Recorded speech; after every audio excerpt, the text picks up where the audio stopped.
যে ইন্স্যুরেন্স থেকে জিএসটি তুলে নেওয়া উচিত। কারণ আপনারা দেখেছেন আগে জিরেতে জিএসটি ছিল, হিরেতে নয়।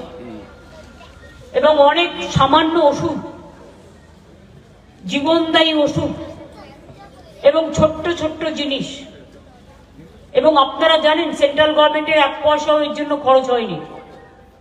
সব টাকাটা গেছে রাজ্য সরকারের কোষাগার থেকে।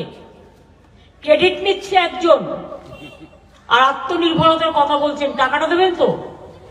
এটা হয়েছে, আমি খুশি, মানুষ সুযোগ পাচ্ছেন, কিন্তু করেছি আমরা।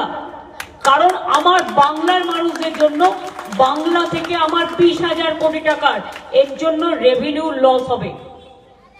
যারা প্রচার করছেন টাকাটা দেবেন তো বাংলাকে, 100 দিনের কাজ বন্ধ, আবাসের টাকা বন্ধ, রাস্তার টাকা বন্ধ, জলস্বপ্নের টাকা বন্ধ, সর্বশিক্ষা অভিযানের টাকা বন্ধ, আবার 20,000 কোটি টাকা রেভিনিউ লস হয়ে গেল।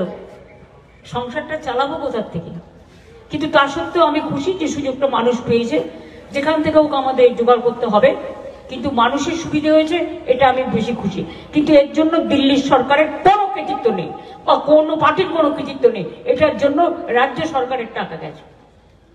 ডাবল ইঞ্জিন সরকার তো টাকা পাবে ঘুরিয়ে, কিন্তু এটার জন্য কোনো কম্পেনসেশন দেওয়া হয়নি।